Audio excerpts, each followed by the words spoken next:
So at the beginning of last week, a pretty surprising poll came out from Washington Post ABC that had Donald Trump leading Joe Biden by 10 percentage points. Well, most of the polls we've looked at so far throughout the 2024 presidential cycle, at least in the general election, have been fairly close, and more polls than not have had Joe Biden in the lead. This poll has Donald Trump up by 10 percentage points.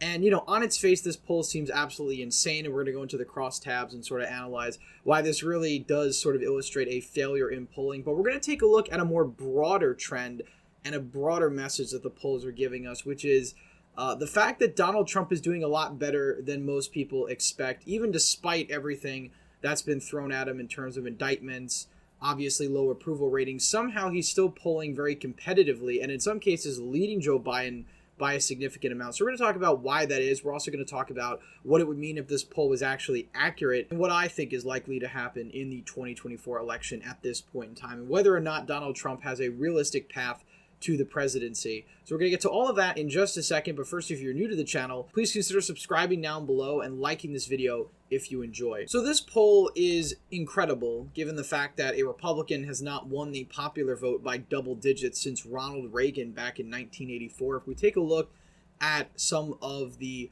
other polls that have been released so far, a Fox News national poll showed that Trump was leading Biden by 2 points. Quinnipiac University has Joe Biden up by 1. And Wall Street Journal has both candidates tied at 46%. Now, I think the race is obviously much closer than a lot of people expect, partly because of the state of the country right now, the economy. Joe Biden is a bit different than other Democrats. I often cite the 2022 midterms as a reason for why Republicans may be overstated in the polling. But there is something to be said that there could be voters that differentiate between Joe Biden and the National Democrats, but I think the point still remains the same. I still think Democrats have the advantage going into 2024, given that Joe Biden's an incumbent and given how many scandals Donald Trump is currently grappling with, as well as the sort of GOP dysfunction we see in the House that we talked about yesterday, as well as other just general divisions in the party between some of the primary candidates, the DeSantis camp, the Trump camp, et cetera, et cetera.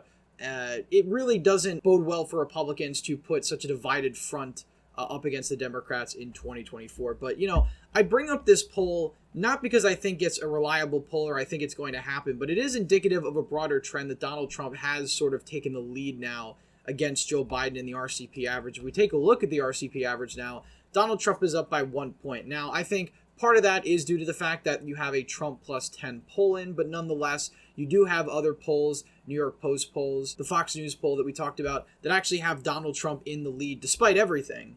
Which my explanation for that is simply that a lot of voters are blaming the current state of the country on Joe Biden. They're just sort of saying they're going to vote for Trump out of spite. Whether they do or not, of course, is a totally different topic of conversation. But right now, I think voters are frustrated, and that's one of the reasons why, again, despite everything Donald Trump is going through right now, he's actually leading in the RCP average. Now, that's a bit different than actually winning in the general election. Taking a look at this Guardian article, it airs a lot more criticism towards this poll. They asked, of course, Larry Sabato, who's from the University of Virginia Center of Politics, about the poll. Of course, he said it was basically ridiculous. He said to ignore the poll. And I do think it is a bit surprising that Washington ABC would even post this poll to begin with, since I think even they have to realize that this is a massive outlier compared to the rest of the polls. I mean, all the other polls have either a tied race, Biden up slightly, Trump up slightly, but there's no poll that has either candidate up double digits. And I think even despite how bad things get for Donald Trump at this point in time, I really don't see a scenario where Joe Biden actually wins the national popular vote by double digits. Again, that could age poorly. A lot could change. I'm very hesitant of what I say now when it comes to predictions, especially given the fact that in 2022 I was so off. So, of course, I want to err on the side of caution, but, these national elections tend to be much closer than you'd otherwise expect. I mean, even in 2008, Barack Obama only got, I believe, around 53% of the national popular vote. McCain was at 45%. That's only +8. And 2008 was a wave like we'd never seen before for a Democratic candidate since the Clinton years. And the Clinton years were really marred by a 3-person race. So that was a massive margin for a Democrat to actually have in a 2-person race, the likes we haven't seen really since 1964. And that's one of the reasons why you saw Obama probably win a number of formerly reliably Republican states like Indiana, North Carolina, Virginia, etc. So if we were, let's just say the average of the polls is correct, Donald Trump is up by 1 point. What would a Republican +1 environment look like nationally? Well, if you translate that literally, this is the map you'd come up with. Joe Biden won the popular vote in 2020 by 4.5%. Of course, if you add the 1.1, you have a swing of 5.6 with Republicans, and this is basically what you get. Again, my rankings are safe is 12 points or more, likely is 6 to 12, lean is 2 to 5, and then tilt is anything closer to that. So all of these states are in the lean, likely, or solid camp, and none of them are in the tilt category. Donald Trump wins 312 electoral votes. It's basically the 2016 map plus Nevada. That's with a Republican +1 popular vote. Now, again, this isn't an exact science. Again, the national environment was all over the place in 2022. We had Republicans win the popular vote by 3 points, yet they barely won the House, and they lost a lot of key Senate races and governor's races. So, it's not an exact science, but put simply, if you had a Republican +1 popular vote, this is probably what you'd see on the presidential level. And again, it has Republicans winning Pennsylvania, Michigan, Wisconsin, the Rust Belt states fairly comfortably by a couple of points. It has Republicans winning big in North Carolina by about 6.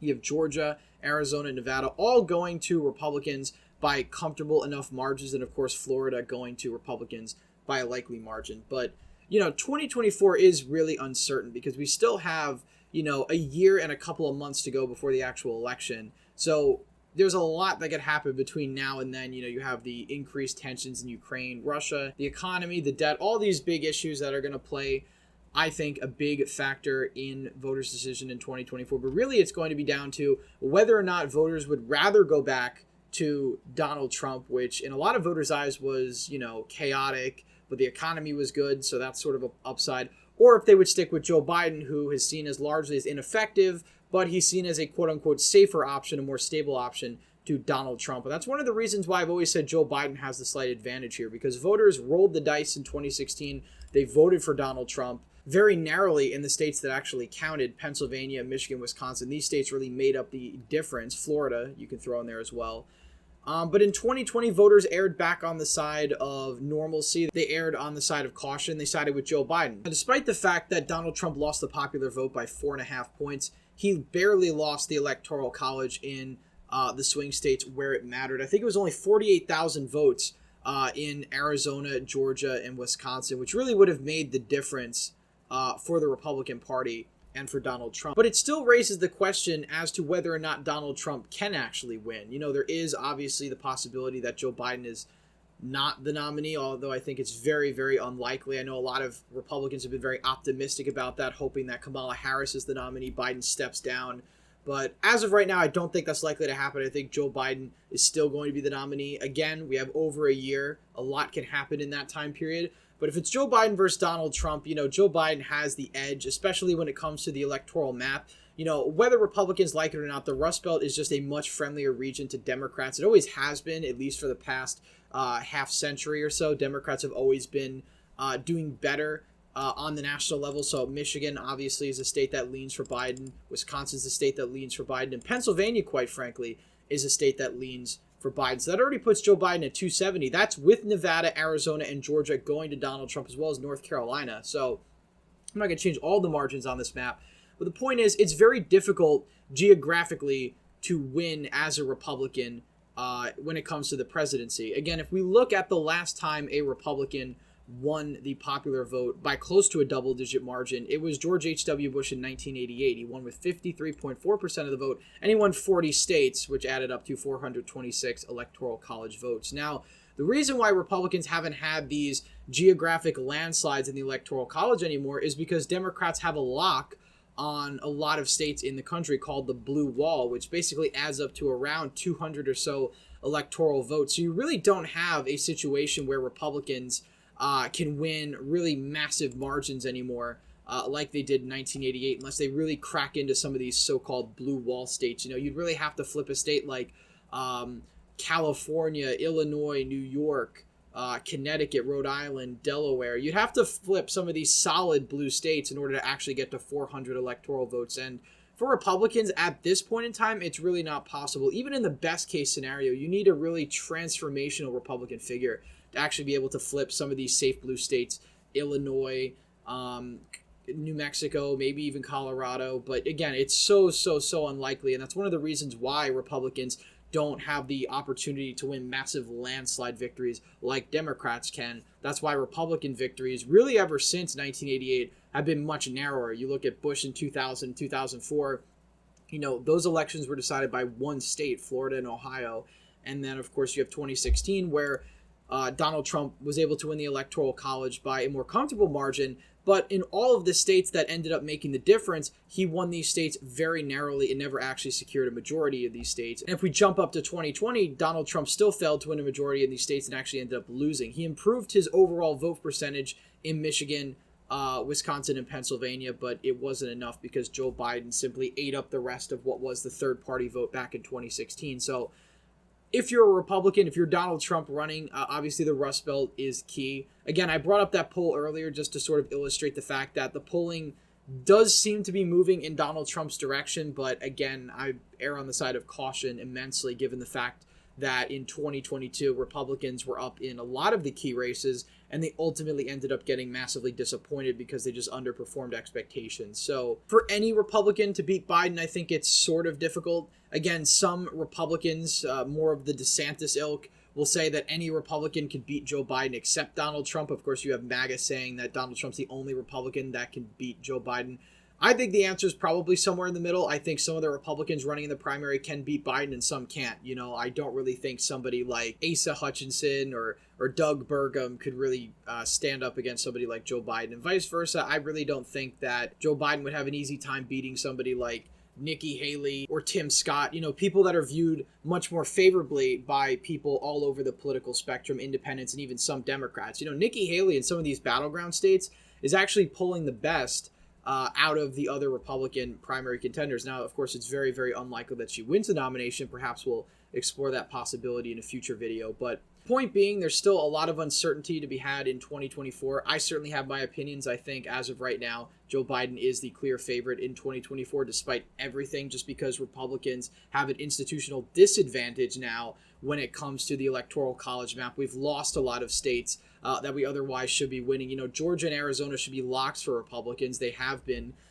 back in, even as recently as 2016, they were states that leaned towards the GOP. So, if we had these states on lock and we really only had to focus on the Rust Belt, I think the path to victory in 2024 would be a lot easier. But of course, because of massive demographic changes, political shifts, etc., in the Sun Belt, we really have to fight on two fronts, and one candidate that might be good for the Rust Belt might not necessarily be good for the Sun Belt and vice versa. So it's really hard to thread that needle for a Republican candidate. Obviously, I think Republicans should focus more on the 2023 races, focus on Virginia, the governorships there, getting a good showing there, and sort of move on with that momentum into 2024. So I think in some ways 2023 could be a bit of a bellwether, but of course it remains to be seen. Some of these races have a bit more isolated circumstances, but Virginia, I certainly think, is a race to watch with the legislative elections, and we're going to talk about that later on this week because I think besides really the Wisconsin Supreme Court race we had back in April, it is the most important electoral contest this year. So anyway, guys, that's it for today's video. Please leave a thumbs up if you enjoyed, subscribe to the channel, hit the bell notification so you don't miss any more videos I put out. As always, again, thank you all for watching, and I hope to see you in the next one.